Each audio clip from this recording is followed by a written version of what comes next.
പതിവ് പോലെ കുറച്ച് പുതിയ കാര്യങ്ങൾ പഠിക്കാനും തെറ്റായി പഠിച്ച ചില കാര്യങ്ങൾ അൺലേൺ ചെയ്യാനുമായിട്ടാണ് ഈ എപ്പിസോഡിന്റെ ഓരോ സെഗ്മെന്റും തയ്യാറാക്കിയിരിക്കുന്നത്. എല്ലാവരും എൻജോയ് ചെയ്യുന്നു വിചാരിക്കുന്നു. Let's get started. നമ്മളുടെ ഈ എപ്പിസോഡിലെ ഫസ്റ്റ് സെഗ്മെന്റ് ആയ വേർഡ് ഹണ്ടിലേക്ക് കടക്കുകയാണ്. വേർഡ് ഹണ്ട് ഒരു വൊക്കാബുലറി റിലേറ്റഡ് ആയിട്ടുള്ള സെഗ്മെന്റ് ആണ്. ഇതിന്റെ ഉള്ളിൽ നമ്മൾ ഫുഡ് റിലേറ്റഡ് ആയിട്ടുള്ള കുറച്ച് വൊക്കാബുലറിയാണ് നോക്കാൻ പോകുന്നത്. നമ്മളെല്ലാവരും ഭക്ഷണം ഇഷ്ടപ്പെടുന്ന ആൾക്കാരാണ്. നമ്മൾ പല സ്ഥലത്ത് പോയിട്ട് എവിടെയെങ്കിലും ഒരു പുതിയ റെസ്റ്റോറൻറ്റ് ഓപ്പൺ ചെയ്തു എന്ന് കേട്ടാൽ ഉടനെ തന്നെ അവിടെ പോയി ഭക്ഷണം കഴിക്കും അല്ലേ, അല്ലെങ്കിൽ പുതിയ ഭക്ഷണം വീട്ടിലായിട്ട് ട്രൈ ചെയ്യും, പുതിയ റെസിപ്പീസ് ട്രൈ ചെയ്യും. അങ്ങനെയൊക്കെ കഴിച്ചിട്ട് ആരെങ്കിലും ചോദിക്കുകയാണ് എങ്ങനെ ഉണ്ടായിരുന്നു ഭക്ഷണം കഴിക്കാൻ പോയിട്ട്, ആ റെസ്റ്റോറൻറ്റിൽ പോയിട്ട് കഴിച്ചിട്ട് എങ്ങനെ ഉണ്ടായിരുന്നു എന്ന് ചോദിക്കുമ്പോൾ നമ്മൾ പറയുന്ന ഒരു വാക്കുണ്ട്, മലയാളികൾ സ്ഥിരമായി പറയുന്ന ഒരു വാക്ക് കുഴപ്പമില്ല എന്നാണ് ഇല്ലേ. ഒന്ന് ആലോചിക്കുക, നിങ്ങൾ പറയാറുള്ളതല്ലേ.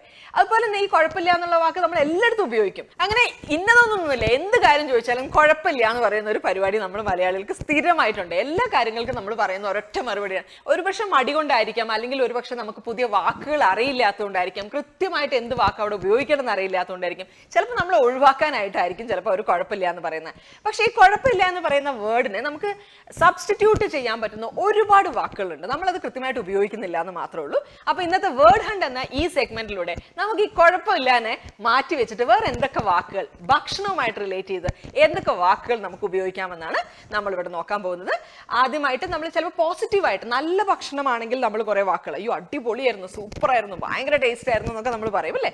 നെഗറ്റീവ് ആണെങ്കിൽ അയ്യോ വായു വെക്കാൻ കൊള്ളത്തില്ല എന്നും പറയും. അപ്പൊ നെഗറ്റീവും പോസിറ്റീവുമായ കുറച്ച് പുതിയ വാക്കുകൾ ആണ് നമ്മളിവിടെ പഠിക്കാൻ പോകുന്നത്. അപ്പൊ ഫസ്റ്റ് വാക്കുകളിലേക്ക് കടക്കാം. ആദ്യത്തെ വാക്ക് ഡെലീഷ്യസ് എന്നുള്ള വാക്കാണ്. വളരെ ടേസ്റ്റി ആയിട്ടുള്ള ഭക്ഷണമാണ്, അടിപൊളി ഭക്ഷണമാണ് എന്നൊക്കെ പറയാൻ വേണ്ടിയിട്ട് നമ്മൾ ഉപയോഗിക്കുന്ന ഒരു വാക്കാണ്. എല്ലാവർക്കും അറിയാവുന്ന ഒരു വാക്കാണ്. എന്നാൽ ഇതിന്റെ ഓപ്പോസിറ്റ് ആയിട്ട് കൊള്ളത്തേയില്ല, അയ്യോ തീരെ കൊള്ളത്തില്ലാത്ത ഭക്ഷണമാണെന്ന് പറയാൻ വേണ്ടിയിട്ട്, ഒരു രുചിയില്ലാത്ത ഭക്ഷണമാണെന്ന് പറയാൻ വേണ്ടിയിട്ട് നമുക്ക് പറയാവുന്ന ഒരു വാക്കാണ് ടേസ്റ്റ്ലെസ്. ടേസ്റ്റ്ലെസ്. ഇനി മറ്റൊന്ന് ചീസി എന്ന് പറയുന്ന വാക്ക്. ചിലപ്പം ചില ഭക്ഷണ സാധനങ്ങളിലൊക്കെ ഭയങ്കര നെയ്യിൻ്റെ ചൊവ്വയൊക്കെ ഉണ്ടാവും അല്ലേ, ചിലപ്പോൾ എണ്ണ കൂടിയിട്ടുണ്ടാവും, ചിലപ്പം അങ്ങനത്തെ എണ്ണയുടെ ഒക്കെ ചൊവ്വ വന്നു കഴിഞ്ഞാൽ ആൾക്കാർക്ക് ചിലപ്പോൾ ഇഷ്ടപ്പെടില്ല, ചിലപ്പോൾ ബട്ടറി ആയിരിക്കും അല്ലേ. അപ്പോൾ ആ ഒരു ഓയിലിൻ്റെ ഒക്കെ ടേസ്റ്റ് മുന്നിട്ട് നിൽക്കുന്ന സമയത്ത് ഇഷ്ടപ്പെടുന്നവരും ഉണ്ട്. അത് പോസിറ്റീവായിട്ട് നമുക്ക് ഉപയോഗിക്കാം, അല്ലെങ്കിൽ നെഗറ്റീവായിട്ട് ഉപയോഗിക്കാം. അപ്പം ചിലർക്ക് ആൾക്കാർ ഇപ്പോൾ പാകിസ്ഥാനി ഫുഡൊക്കെ അല്ലെങ്കിൽ അഫ്ഗാനി ഫുഡൊക്കെ നമ്മൾ ഇവിടെ നിന്ന് ധാരാളമായിട്ട് കഴിക്കാറുണ്ട് അല്ലേ, ഡിഫറെൻ്റ് ആയിട്ട് ടേസ്റ്റ് ചെയ്യുമ്പോൾ അവരുടെയൊക്കെ ഭക്ഷണത്തിൽ നിറയെ എണ്ണ വളരെ കൂടുതലായിട്ട് ഉള്ള ഒരു ഭക്ഷണമാണ് അവർ കഴിക്കുന്നത്. അപ്പൊ അത്തരത്തിൽ അത് പോസിറ്റീവായിട്ടും നെഗറ്റീവായിട്ടും ഉപയോഗിക്കാം. അപ്പൊ നമുക്ക് ഉപയോഗിക്കാൻ പറ്റുന്ന വാക്കുകളാണ് ചീസി, ഗ്രീസി, ഓയിലി, ബട്ടറി എന്നൊക്കെ നമുക്ക് ഉപയോഗിക്കാം. ഇനി മറ്റൊന്ന് വായിൽ വെള്ളം ഊറുന്ന ഭക്ഷണം അല്ലേ. നമ്മൾ പലയിടത്തും പുതിയ എവിടെയെങ്കിലും കല്യാണ സദ്യയൊക്കെ കഴിക്കാൻ പോയിട്ട് തിരിച്ചു വന്നു കഴിഞ്ഞാൽ നമ്മൾ പറയും, അല്ലെങ്കിൽ പുതിയ റെസ്റ്റോറൻറ്റിൽ പോയിട്ട് കഴിച്ചിട്ട് തിരിച്ചു വന്നിട്ട് നമ്മൾ പറയും അടിപൊളിയായിരുന്നു, വായിൽ വെള്ളം ഊറുന്ന ഭക്ഷണമായിരുന്നു എന്ന് പറയും അല്ലേ. അപ്പം അങ്ങനത്തെ അതിന് പറയുന്ന ഒരു വാക്കാണ് മൗത്ത് വാട്ടറിങ് എന്ന് പറയാം നമുക്ക്. Mouth watering. അതിൻ്റെ നേരെ ഓപ്പോസിറ്റ് നെഗറ്റീവായിട്ട് പറയണമെന്നുണ്ടെങ്കിൽ ടെറിബിൾ എന്ന് പറയാം. എങ്ങനെയുണ്ടായിരുന്നു ഭക്ഷണം, ടെറിബിൾ ആയിരുന്നു, എന്നെ ഓർമ്മിപ്പിക്കല്ലേ, അതിനെക്കുറിച്ചൊന്നും എന്നെ ഓർമ്മിപ്പിക്കല്ലേ എന്ന് പറയും അല്ലേ.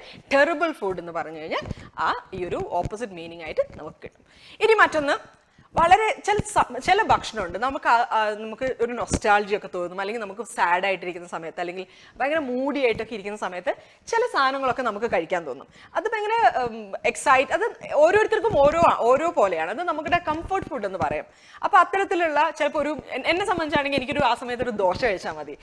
പ്രത്യേകിച്ച് പിന്നെ തമിഴ്നാട് സ്റ്റൈലിലുള്ള, പ്രത്യേകിച്ച് എനിക്ക് ഇഷ്ടമുള്ള റെസ്റ്റോറൻ്റ് ആണ് സംഗീതമൊക്കെ. അപ്പോൾ അവിടെ പോയിട്ട് ഒരു ദോശ കഴിച്ചാൽ അവിടെ നിന്ന് ഒരു കാപ്പി കുടിച്ചു കഴിഞ്ഞാൽ ഞാൻ ഓക്കെ ആവും. അപ്പോൾ എന്നെ സംബന്ധിച്ച് അതാണ് എൻ്റെ കംഫർട്ട് ഫുഡ്. അപ്പം നമുക്ക് പറയാം കംഫർട്ട് ഫുഡ് എന്ന് പറയുന്ന ഒരു വാക്കുണ്ട്. അപ്പം ഫുഡ് ഇസ് വെരി കംഫർട്ടിങ്, ഭയങ്കര നന്നായിരുന്നു, നല്ലൊരു ഗുഡ് ഫീലിംഗ് ഉണ്ട് അല്ലേ, ഒരു ഫീൽ ഗുഡ് ഉള്ള ഭക്ഷണമാണ് എന്ന് പറയാൻ വേണ്ടിയിട്ട് നമുക്ക് ഉപയോഗിക്കാം, ഒരു കംഫർട്ട് ഫുഡ് എന്ന് പറയാം. മറ്റൊന്ന് നമുക്ക് ഓപ്പോസിറ്റ് ആയിട്ട് ഉപയോഗിക്കാൻ ഡിസ്ഗസ്റ്റിംഗ് ആയിരുന്നു, ആലോചിക്കാൻ പറ്റാത്ത വൃത്തിയായിട്ട ഭക്ഷണമായിരുന്നു, വെറുപ്പിക്കുന്ന ഭക്ഷണമായിരുന്നു എന്നൊക്കെ പറയാൻ വേണ്ടിയിട്ട് ദ ഫുഡ് വാസ് ഡിസ്ഗസ്റ്റിംഗ് എന്ന് പറയാം. ഇനി മറ്റൊന്ന് ഫ്ലേവർഫുൾ. അതിൻ്റെ ഓപ്പോസിറ്റ് ആയിട്ട് പറയാൻ പറ്റുന്നത് ബ്ലാൻഡ് എന്നാണ്. ഫ്ലേവർഫുൾ എന്ന് പറഞ്ഞാൽ വളരെ കറക്റ്റ് ആയിട്ടുള്ള കൃത്യമായിട്ടുള്ള മസാലയൊക്കെ ചേർന്ന് നല്ല രുചികരമായിട്ടുള്ള സ്പൈസസ് ഒക്കെ കറക്റ്റായിട്ടുള്ള നല്ല സ്മെല്ലൊക്കെ ഉള്ള നല്ല ഫ്രേഗ്രൻസ് ഒക്കെ ഉള്ള ഫുഡ് വരുന്നതിനാണ് ഫ്ലേവർഫുൾ എന്ന് പറയുന്നത്. എന്നാൽ നേരെ ഓപ്പോസിറ്റ് യാതൊരു വികാരവും ഇല്ലാത്തതായിരുന്നു ഭക്ഷണം എന്ന് പറയാറില്ലേ. ഓർക്കാനേ വയ്യ, യാതൊരു വികാരം, സാമ്പാറിന് യാതൊരു വികാരവും ഇല്ലാതെ. ചില ദിവസം രാവിലെ നമ്മൾ ഇഡ്ഡലിയും സാമ്പാറും ദോശയൊക്കെ കഴിക്കുമ്പോൾ നമുക്ക് തോന്നാറുണ്ട് ഒരു വികാരം ഇല്ലാത്ത സാമ്പാറെന്നല്ലേ. അപ്പോൾ അങ്ങനെ പറയാൻ വേണ്ടിയിട്ട് നമുക്ക് ഉപയോഗിക്കാൻ പറ്റുന്ന ഒരു വേർഡാണ് ബ്ലാൻഡ് എന്നുള്ളത്. ഇനി മറ്റൊന്ന് എരിവ് എരിവൊക്കെ കൂടിയിട്ടായിരിക്കും ചിലപ്പോൾ, അതും നെഗറ്റീവ് ആൻഡ് പോസിറ്റീവ് ആണ്, ഓരോരുത്തരുടെ ടേസ്റ്റ് പോലെ ഇരിക്കും. അപ്പം വളരെ സ്പൈസി ആയിട്ടുള്ള ഫുഡ് കഴിക്കുന്നുണ്ട്. എസ്പെഷ്യലി നമ്മുടെ വീട്ടിൽ ഈ യങ്സ്റ്റേഴ്സ് ഉണ്ടെങ്കിൽ നമുക്കറിയാം, നമ്മുടെ വീട്ടിലുള്ള യങ്സ്റ്റേഴ്സൊക്കെ ഇപ്പം കൊറിയൻ, ജാപ്പനീസ് ഒക്കെയാണ് ഇവരുടെ ഫുഡിൻ്റെ ടേസ്റ്റ് എന്ന് പറയുന്നത്. അപ്പോൾ സ്പൈസി ഫുഡാണ് ഈ കൊറിയൻ എന്നൊക്കെ. കൊറിയൻ നൂഡിലൊക്കെ ഉണ്ട്, വളരെ സ്പൈസിയാണ്. അപ്പം എൻ്റെ മോനൊക്കെ ഭയങ്കര സ്പൈസി ആയിട്ടുള്ള ഫുഡ് കഴിക്കുന്നതാണ്. എസ്പെഷ്യലി ഇത് മാത്രം കേട്ടോ, വേറൊന്നുമല്ല. അപ്പോൾ സ്പൈസി ഫുഡ് എന്ന് പറയാം, വളരെ എരിവൊക്കെ കൂടിയിട്ടുള്ള നല്ല മസാലയൊക്കെ ഉള്ള ഭക്ഷണത്തിനാണ് സ്പൈസി എന്ന് പറയാം. മറ്റൊന്ന് ബിറ്റർ, ചില സമയത്ത് കയ്പും വലിയ രുചിയൊന്നും ഇല്ലാത്ത ചീത്ത ഭക്ഷണത്തിന് നമുക്ക് പറയാം വേണമെങ്കിൽ ബിറ്റർ എന്ന് പറയാം. മറ്റൊന്ന് പുതിയ ഭക്ഷണം, നല്ല ഇപ്പം ഉണ്ടാക്കിയ ആവി പറക്കുന്ന എന്നൊക്കെ പറയില്ലേ, അല്ലെങ്കിൽ പുതിയ ഭക്ഷണം എന്നാൽ ആവി പറക്കുന്നതെന്നല്ല, പുതിയ ഭക്ഷണമാണ്, ഇപ്പം ഉണ്ടാക്കിയ ഭക്ഷണമാണ്. ചിലപ്പോൾ നമുക്ക് ഹോട്ടലിൽ അല്ല റെസ്റ്റോറൻറ്റിൽ നിന്നൊക്കെ നമുക്ക് കിട്ടുന്നൊരു ഭക്ഷണം 2 ആഴ്ച പഴക്കമുണ്ടാവും, 3 ആഴ്ച പഴക്കമുണ്ടാവും. നമ്മൾ പറയും മറ്റേ നമ്മുടെ കിലുക്കം സിനിമയിൽ പറയുന്ന പോലെ എന്നെക്കാൾ പ്രായമുള്ള കോഴിയാണെന്ന് തോന്നുന്നു എന്ന് പറയുന്നില്ലേ, അതേപോലെ ഒരുപാട് പഴക്കമുള്ള ഭക്ഷണമുണ്ട് അവിടെ. Stale food and fresh food എന്ന് പറയാം. ഫ്രഷ് ഇപ്പം ഉണ്ടാക്കിയ ഭക്ഷണവും, സ്റ്റെയിൽ എന്ന് പറഞ്ഞു കഴിഞ്ഞാൽ ആ എന്നെക്കാൾ പഴക്കമുള്ള കോഴി, ആ സാധനമാണ് സ്റ്റെയിൽ ഫുഡ് എന്ന് പറയുന്നത്. മറ്റൊരു വാക്കാണ് യമ്മി. കുഞ്ഞു പിള്ളേരൊക്കെ വീട്ടിലുണ്ടെങ്കിൽ അവർ ഉപയോഗിക്കുന്ന ഒരു ടേമാണ് യമ്മിയാണ് ഫുഡ് അല്ലേ, ഭയങ്കര രുചിയുണ്ട്. ഇതിന്റെ നേരെ ഓപ്പോസിറ്റ് ആയിട്ട് നമുക്ക് പറയാൻ പറ്റുന്നതാണ് യക്കി. അപ്പം യമ്മി ആൻഡ് യക്കി, നല്ല രുചിയുള്ളതും ഒട്ടും എന്താ പറയുക ഒട്ടും കൊള്ളാത്തതും. യക്കി എന്ന് പറഞ്ഞാൽ ചത്തിക്കാൻ വരുന്നത് എന്ന് പറയുന്ന അർത്ഥത്തിലുള്ള ഒരു ടേമാണത് യക്കി. ഇനി മറ്റൊന്ന്, ഉപ്പ് കൂടിപ്പോയി. ചിലപ്പം പറയും അയ്യോ എന്തൊരു ഉപ്പുപാത്രം മൊത്തം അതിനുള്ളിൽ കുടഞ്ഞിട്ടു എന്നൊക്കെ പറയില്ലേ നമ്മൾ, അതിനാണ് സോൾട്ടി എന്ന് പറയുന്നത് അല്ലേ. ഉപ്പ് കൂടിപ്പോയ ഭക്ഷണം കഴിക്കാനൊന്നും പറ്റത്തില്ല. അപ്പോൾ അത്തരത്തിൽ പറയുന്നത് സോൾട്ടി എന്നാണ്. ഇനി സൗർ, പുളിപ്പാണ്. മീൻകറിയിൽ ഭയങ്കര പുളിയായിരുന്നു, അല്ലെങ്കിൽ സാമ്പാർ പുളിച്ചുപോയി അല്ലേ, അങ്ങനെ പറയാൻ വേണ്ടിയിട്ട് നമുക്ക് സൗർ എന്ന് പറയാം. ഇനി ഈ സെഗ്മെന്റിൽ ഏറ്റവും അവസാനത്തെ വാക്കാണ്, ഞാൻ നേരത്തെ പറഞ്ഞ പോലെ തന്നെ ഫ്രഷാണ്, ഇങ്ങനെ ചൂടുള്ള ആവി പറക്കുന്ന എന്നൊക്കെ പറയാൻ വേണ്ടിയിട്ട് ഉപയോഗിക്കുന്ന ഒരു വാക്കാണ് പൈപ്പിംഗ് ഹോട്ട് എന്ന് പറയാം അല്ലേ. അതിൻ്റെ നേരെ ഓപ്പോസിറ്റ് തണുത്ത ഭക്ഷണം. ചില ആൾക്കാർക്ക് നല്ല ചൂടോട് കൂടിയിട്ട് കഴിക്കാനാണ് ഇഷ്ടം, ചിലർക്ക് ഇത്തിരി തണുത്തിട്ട് കഴിക്കാനാണ് ഇഷ്ടം. ഓർമ്മയില്ലേ ഗുപ്തന് ചായ എങ്ങനെ കുടിക്കാനാണ് ഇഷ്ടം, ആ സാധനം. അപ്പം ആ പൈപ്പിംഗ് ഹോട്ട് എന്ന് പറയുന്നതുകൊണ്ട് കോൾഡ് എന്ന് പറയുന്നതുകൊണ്ട് 2 രീതിയിൽ നമുക്ക് ഭക്ഷണത്തിനെ നെഗറ്റീവായിട്ടും പോസിറ്റീവായിട്ടും പറയാം. അപ്പം ഇന്നത്തെ വാക്കുകൾ ഇതൊക്കെയാണ്. നമുക്ക് ഒന്നും കൂടെ നോക്കാം, ഫുഡ് റിലേറ്റഡ് ആയിട്ടുള്ള പുതിയ വേർഡ്സ് ഏതൊക്കെയാണെന്ന് നമ്മൾ നോക്കിയെന്ന് നോക്കാം. ഒന്ന്, first is delicious, cheesy, mouth-watering, comforting, flavorful, spicy, bitter, fresh, stale, yummy, yucky, salty, sour. 10th one, piping hot. നല്ല ഫ്രഷ് എന്ന് പറയാൻ വേണ്ടിയിട്ട് നമുക്ക് പൈപ്പിംഗ് ഹോട്ട് എന്ന് ഉപയോഗിക്കാം. അപ്പം ഈ വാക്കുകളെല്ലാം ഓർത്ത് വെക്കുക, അടുത്ത തവണ ഇത് ഉപയോഗിക്കാം. വേർഡ് ഹണ്ട് എന്ന സെഗ്മെന്റിന് ശേഷം നമ്മൾ അടുത്ത സെഗ്മെന്റിലേക്ക് കടക്കുകയാണ്, how not to say. Okay, ഈ സെഗ്മെന്റിൽ നമ്മൾ കുറച്ച് പ്രൊനൗൺസിയേഷൻ ആണ് നോക്കുന്നത്. സ്ഥിരമായി ഉപയോഗിക്കുന്ന ചില പച്ചക്കറികളും അവ എങ്ങനെയാണ് കറക്റ്റായിട്ട് പ്രൊനൗൺസ് ചെയ്യുന്നത്, നമ്മൾ എങ്ങനെയാണ് തെറ്റായിട്ട് പ്രൊനൗൺസ് ചെയ്യുന്നത്, കറക്റ്റായിട്ട് എങ്ങനെ പ്രൊനൗൺസ് ചെയ്യുന്നത് നമുക്ക് നോക്കാം. ഫസ്റ്റ് വൺ, ആദ്യം ഇതെങ്ങനെയാണ്, ഈ വാക്ക് എങ്ങനെയാണ് നിങ്ങൾ പറയാറുള്ളത്? വെജിറ്റബിൾ എന്നാണ് അല്ലേ, മിക്കവാറും ആളുകൾ വെജിറ്റബിൾ എന്നാണ് പറയാറുള്ളത്. പക്ഷേ ഇത് വെജിറ്റബിൾ അല്ല, വെജിറ്റബിൾ എന്ന് പറഞ്ഞാൽ മതി. ആ ടേബിൾ എന്നുള്ള നീട്ടലൊന്നും അവിടെ ആവശ്യമില്ല. അപ്പൊ നമുക്ക് അതെങ്ങനെ ഒരു സെന്റൻസ് ആയിട്ട് പറയാൻ നോക്കാം. Vegetables are so Praisy these days. ഭയങ്കര വില കൂടുന്നുണ്ട്, അല്ലെങ്കിൽ വില കൂടിയിട്ടുണ്ട്, പച്ചക്കറിക്ക് ഇപ്പം ഭയങ്കര വില കൂടിയിട്ടുണ്ട് എന്നാണ് അതിനർത്ഥം വരുന്നത്. രണ്ടാമത്തെ വാക്ക് ഏതാന്ന് നോക്കാം. ഇത് നമ്മുടെ എല്ലാവരുടെ വീട്ടിലുള്ള ഒരു സാധനമാണ്, ഒണിയൻ എന്നാണ് നമ്മളിത് പറയാറുള്ളത് അല്ലേ. അപ്പം ഓ സൗണ്ട് അല്ല, ആ സൗണ്ടാണ്, അനിയൻ ആണ് അവിടെ, അനിയൻ എന്നാണ് പ്രൊനൗൺസ് ചെയ്യുന്നത്. അപ്പം അതെങ്ങനെ ഒരു സെന്റൻസിൽ പറയാമെന്ന് നോക്കാം. I eat a lot of onions. ഉള്ളി ധാരാളമായിട്ട് കഴിക്കുന്ന ഒരാളാണ് ഞാൻ എന്നാണ് അതിൻ്റെ അർത്ഥം വരുന്നത്. അപ്പോൾ അടുത്ത സെന്റൻസിൽ വേർഡിലേക്ക് പോവാം. HERB. ഇവിടെ ഹേർബ് എന്നാണ് നമ്മൾ പലപ്പോഴും കേൾക്കാറുള്ളത്. ഇവിടെ ഹേർബിൽ ആ ഹെച്ച് സൗണ്ട് സൈലന്റ് ആണ്. ആ ഹേർബ് എന്ന് പറയേണ്ട ആവശ്യമില്ല, ഏർബ്. ആ എച്ച് സൈലന്റ് ആയിട്ട് പറഞ്ഞാൽ മതി. അപ്പൊ ഏർബ് എന്ന് കേൾക്കുമ്പോൾ അത് ഹ ഇല്ല, ഏർബ് എന്നാണ്, ഹേർബ് എന്ന് പറഞ്ഞാൽ മതി. നാലാമത്തെ വാക്ക് ബ്രൊക്കോളി എന്നാണ് നമ്മൾ പലപ്പോഴും കേൾക്കാറുള്ളത് അല്ലെ. ബ്രൊക്കോളി അല്ല, it's broccoli. My father makes broccoli soup every weekend. എൻ്റെ അച്ഛൻ എല്ലാ ആഴ്ചയിലും ബ്രോക്കലി സൂപ്പ് ഉണ്ടാക്കാറുണ്ട്. അടുത്ത വാക്ക് ഇതാണ്, എങ്ങനെയാണെന്ന് പ്രൊനൗൺസ് ചെയ്യുന്നതെന്ന് നോക്കൂ. കുക്കൂംബർ അല്ലേ, നമ്മളെല്ലാവരും പറയണതാണ് കുക്കൂംബർ എന്നാണ് പറയുന്നത്. അപ്പം അത് കുക്കൂംബർ എന്നല്ല, ക്യൂക്കംബർ എന്നാണ്. ക്യൂക്കംബർ എന്നാണ് ആദ്യത്തെ ആ സിക്കാണ് സ്ട്രെസ് കൊടുത്തിട്ട് നമ്മൾ പറയേണ്ടത്.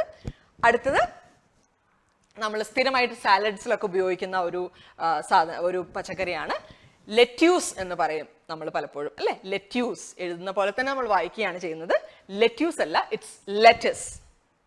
ഒന്ന് പറഞ്ഞു നോക്കൂ, ലെറ്റസ് എന്ന് പറയാം നമുക്ക്, ലെറ്റസ്. മറ്റൊന്ന് എല്ലാവർക്കും ഇഷ്ടപ്പെട്ട ഒരു പച്ചക്കറിയാണ് പൊട്ടാറ്റോ എന്ന് പറയും.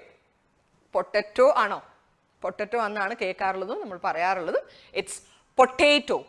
പൊട്ടേറ്റോ എന്ന് പറയണം, കുറച്ചും കൂടെ കറക്റ്റ് ആയിട്ട് പൊട്ടേറ്റോ എന്നാണ് പ്രൊനൗൺസിയേഷൻ ചെയ്യേണ്ടത്. മറ്റൊന്ന് സ്പിനാച്ച്, സ്പിനിച്ച് എന്നൊക്കെയാണ് ആൾക്കാർ ഇതിനെ പറയുന്നത്. ഇത് സ്പീനിച്ച് ആണ്.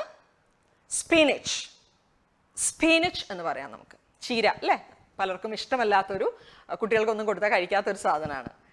മറ്റൊന്ന് ഇത് ടൊമാറ്റോ, ടൊമാറ്റോസ് എന്നൊക്കെ പറയാറുണ്ട്. It's tomato, it's tomato, tomato.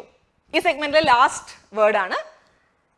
പലർക്കും അത്ര പരിചയമില്ലാത്ത ഒരു വെജിറ്റബിൾ ആണിത്. ഇത് പല രീതിയിലാണ് ആൾക്കാർ പ്രൊനൗൺസ് ചെയ്യുന്നത് കേൾക്കാറുള്ളത്. സുസീനി എന്നൊക്കെ പറയുന്നത് കേൾക്കാറുണ്ട്. പക്ഷെ ഇത് സുക്കീനിയാണ്. സുക്കീനി, സുക്കീനി എന്നാണ് പറയുന്നത്. ഇവിടെ വളരെ കോമൺ ആയിട്ട് അവൈലബിൾ ആയിട്ടുള്ള ഒരു വെജിറ്റബിൾ ആണ്. അപ്പം ഇതാണ് നമ്മളുടെ ഇന്നത്തെ വേർഡ്സ്. പ്രൊനൗൺസിയേഷൻ സെഗ്മെന്റിൽ നമ്മൾ അൺലേൺ ചെയ്യുന്ന കുറച്ച് വേർഡ്സ് ആണ് കൊടുത്തത്. അങ്ങനെ നമ്മൾ നമ്മുടെ മൂന്നാമത്തെ സെഗ്മെന്റിലേക്ക് കടക്കുകയാണ്. ഇതും ഹൗ ടു സേ എന്ന സെഗ്മെന്റ് ആണ്. ഹൗ ടു സേ എന്ന ഇന്നത്തെ സെഗ്മെന്റിൽ നമ്മൾ ഇൻസ്റ്റെഡ് ഓഫ് യൂസിങ് വെരി, പലപ്പോഴും നമ്മൾ സംസാരിക്കുമ്പോൾ വെരി എന്ന് ചേർത്തിട്ട് പല വാക്കുകളോടൊപ്പം വെരി എന്ന് ചേർത്തിട്ട് നമ്മൾ ഉപയോഗിക്കാറുണ്ട് അല്ലേ. പലപ്പോഴും വളരെ വലുത്, പക്ഷെ അതിനൊരു ഒറ്റ വാക്കുണ്ടാവും. അത് നമുക്ക് അറിയില്ലാത്തതുകൊണ്ടാണ് നമ്മൾ എല്ലാത്തിനും കൂടെ വെരി ചേർക്കുന്നത്. അപ്പൊ ഈ ഒരു സെഗ്മെന്റ് ഒരു പക്ഷേ IELTS എക്സാം എഴുതുന്നവർക്കും അല്ലെങ്കിൽ PTE, OET പോലുള്ള എക്സാമിന് എഴുതുന്നവർക്ക് വളരെ ഇമ്പോർട്ടൻ്റ് ആയിട്ടുള്ള ഒരു സെഗ്മെന്റ് ആണ്, വളരെ യൂസ്ഫുൾ ആയിട്ടുള്ള ഒരു സെഗ്മെന്റ് ആണ്. കാരണം നമുക്കറിയാം ഇവരൊക്കെ പരീക്ഷ എഴുതുമ്പോൾ അവർക്ക് സ്കോർ കിട്ടണമെന്നുണ്ടെങ്കിൽ കുറച്ച് അഡ്വാൻസ്ഡ് ആയിട്ടുള്ള ലാംഗ്വേജ് ആണ് നമ്മൾ അവിടെ യൂസ് ചെയ്യേണ്ടത്. സേ ഫോർ എക്സാമ്പിൾ നമ്മൾ വെരി ബിഗ് എന്ന് പറയുമ്പോൾ ചിലപ്പോൾ നമുക്ക് നിങ്ങളുടെ സ്കോർ ചിലപ്പോൾ ഒരു IELTS എക്സാമിനേഷൻ എഴുതുന്ന ഒരാൾക്കാണെങ്കിൽ ചിലപ്പോൾ ഒരു 4.5 5 ഒക്കെ ആയിരിക്കും നിങ്ങൾക്ക് സ്കോർ കിട്ടാൻ പോകുന്നത്. പക്ഷെ നിങ്ങൾ അതിനെ സബ്സ്റ്റിറ്റ്യൂട്ട്, അതിന് വെരി ഹ്യൂജ് എന്ന് പറയുന്നതിന് മറ്റൊരു വാക്ക്, കുറച്ചും കൂടി അഡ്വാൻസ്ഡ് ആയ ഒരു വാക്ക് ഉപയോഗിക്കുമ്പോൾ നിങ്ങൾക്ക് നിങ്ങളുടെ സ്കോർ കൂടുകയാണ് ചെയ്യുന്നത്.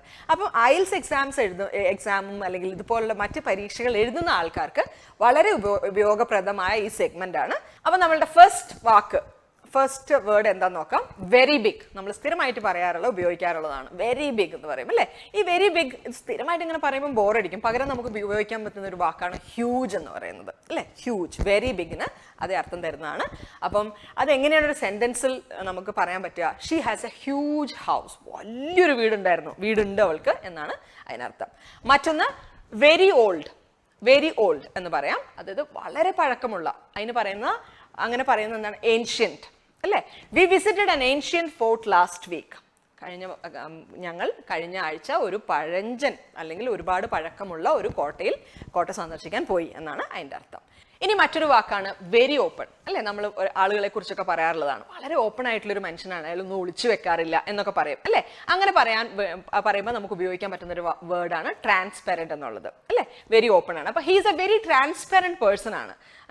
അങ്ങനെ ഒളിവും മറവും ഒന്നും ഇല്ലാത്ത ഒരു വ്യക്തിയാണ് അയാൾ എന്ന് പറയാൻ ആണ് നമ്മളിങ്ങനെ ഉപയോഗിക്കാം നമുക്ക്. ഇനി മറ്റൊന്ന് വെരി സാഡ്, എപ്പോഴും പറയുന്നതാണ് അല്ലേ. വെരി സാഡ്, അവൾക്ക് ഭയങ്കര സങ്കടമാണ്, ദുഃഖമാണ് എന്ന് പറയാൻ വേണ്ടിയിട്ട്. അപ്പൊ അതിന് പറയാൻ പറ്റുന്ന ഒറ്റ വാക്ക് എന്ന് പറഞ്ഞാൽ സോറോഫുൾ എന്ന് പറഞ്ഞു കഴിഞ്ഞാൽ വെരി സാഡ് എന്ന് തന്നെയാണ് അർത്ഥം. His father's face looked suddenly soft and sorrowful. എന്താണ്? His father's face looked suddenly soft and sorrowful എന്ന് പറഞ്ഞു കഴിഞ്ഞാൽ വെരി സാഡ് എന്നാണ് അർത്ഥം.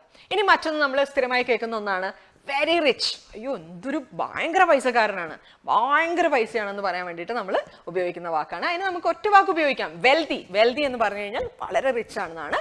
My uncle is A വെൽതി business man. Very poor അല്ലെ, ദാരിദ്ര്യം. അപ്പൊ അങ്ങനെ അതിന് വേണ്ടി ഉപയോഗിക്കുന്ന മറ്റൊരു വാക്കാണ് ഡെസ്റ്റിറ്റ്യൂട്ട് എന്ന്.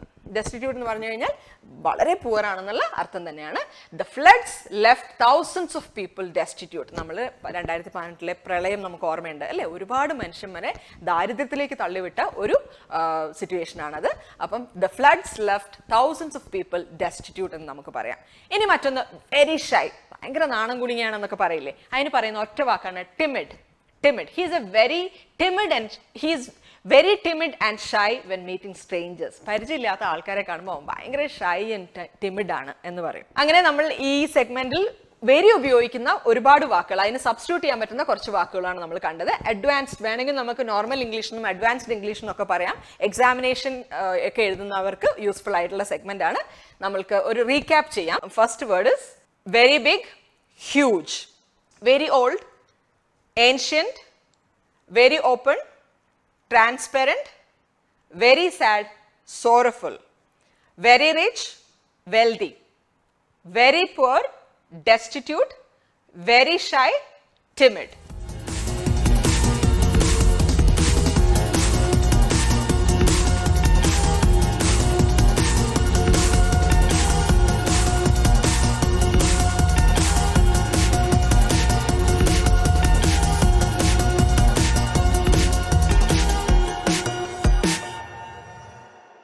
നമ്മളങ്ങനെ നമ്മുടെ ലാസ്റ്റ് സെഗ്മെന്റിലേക്ക് കടക്കുകയാണ്. ലാസ്റ്റ് സെഗ്മെന്റിൽ ഹൗ ടു സേ എന്നുള്ളതാണ് നമ്മുടെ സെഗ്മെന്റ്. ഈ സെഗ്മെന്റിൽ ഡെയിലി നമ്മൾ ഉപയോഗിക്കുന്ന കുറച്ച് വാക്കുകളും അതെങ്ങനെ ഇംഗ്ലീഷിലേക്ക് പറയാമെന്നുള്ളതുമാണ് നമ്മൾ നോക്കുന്നത്. ആദ്യത്തെ സെന്റൻസ്, നിനക്ക് എന്നെ വിളിക്കാമായിരുന്നു. നമ്മൾ പലപ്പോഴും സംസാരിക്കുന്ന സമയത്ത് ആളുകളോട് പറയുന്ന ഒരു കാര്യമാണ്, നിനക്ക് എന്നെ വിളിക്കാമായിരുന്നു അല്ലേ, നിനക്ക് അങ്ങോട്ട് പോകാമായിരുന്നു എന്നൊക്കെ പറയാൻ നമുക്ക് കുഡ് ഹാവ് എന്ന് ഉപയോഗിക്കാം. You could have called me എന്ന് പറഞ്ഞു കഴിഞ്ഞാൽ നിനക്ക് എന്നെ വിളിക്കാമായിരുന്നു. ഈ കുഡ് ഹാവ് ഉപയോഗിക്കുന്നത് ഇത്തരം സാഹചര്യങ്ങളിലായിരുന്നു. വിളിക്കാമായിരുന്നു, പോകാമായിരുന്നു എന്നൊക്കെ പറയുന്ന ഒരു സാഹചര്യത്തിൽ നമുക്ക് കുഡ് ഹാവ് എന്ന് ഉപയോഗിച്ചാൽ വളരെ കറക്റ്റ് ആയിരിക്കും. ഇനി മറ്റൊന്ന്, എനിക്ക് മനസ്സിലായില്ല. വളരെ സിമ്പിൾ ആയിട്ട് പറയുകയാണെങ്കിൽ ഐ ഡിഡ്ന്റ് അണ്ടർസ്റ്റാൻഡ്. എനിക്ക് മനസ്സിലായില്ല. എന്തെങ്കിലും ഒരു കാര്യം ഒരാൾ പറഞ്ഞു, എനിക്ക് മനസ്സിലായിട്ടില്ല എന്ന് പറയാൻ ഐ ഡിഡ്ന്റ് അണ്ടർസ്റ്റാൻഡ്. വളരെ സിമ്പിൾ ആയിട്ട്. ഇനി ഞാൻ അവളെ കഴിഞ്ഞ തിങ്കളാഴ്ച കണ്ടിരുന്നു.